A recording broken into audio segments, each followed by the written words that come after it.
Civil society organizations have condemned the use of excessive force by police officers on peaceful protesters. In a joint press briefing on Sunday, the 6 organizations have urged government security agencies to allow protesters practice their constitutional right by offering them security. This comes at a time when tens of Kenyans have lost their lives, scores injured during anti-government protests that have widely turned chaotic. As Winfrey Owino reports, the government is yet to communicate on the deaths and injuries that have occurred during the protests.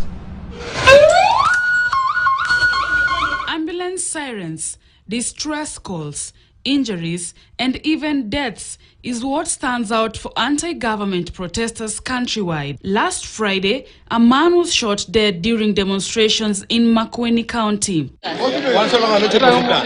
In Migori County, 2 men sustained gunshot wounds as they went about their normal businesses. The same day, a mother and children were also tear-gassed in the kitchen. Nilikuwa kwa nyumba.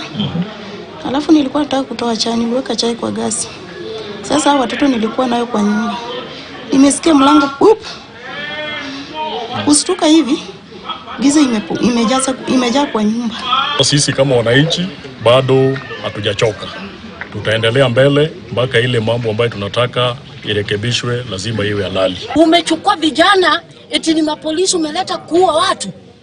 Una uhakika unataka uwe president Kenya? It is from such occurrences that civil society organizations have come out to condemn police brutality on both protesters and bystanders. The demonstrations have been characterized by unlawful arrests and detention, deployment of police in civilian clothes, as well as police brutality. We are appalled by the alarming incidences witnessed recently, where some peaceful protesters exercising their democratic right to picket were met with unnecessary force and arbitrary and unlawful arrests by the National Police Service.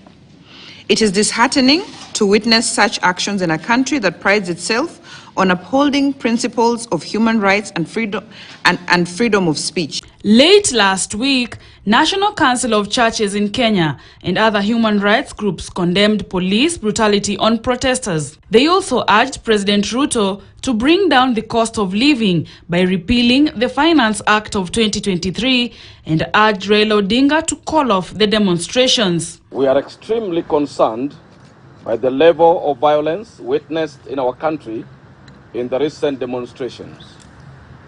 The demonstrators and security agents are all Kenyans, and none of them deserve to have violence visited upon them. We call upon His Excellency President William Ruto to listen to the people of Kenya by repealing the Finance Act 2023 to review the heavy taxation proposed. Despite media reports showing deaths every day of the demonstrations, the government is yet to communicate on the casualties. According to Interior CS Kithure Kindiki, over 300 protesters were arrested last week alone. Winfrey Owino, KTN News. Moving on, civil society organizations led by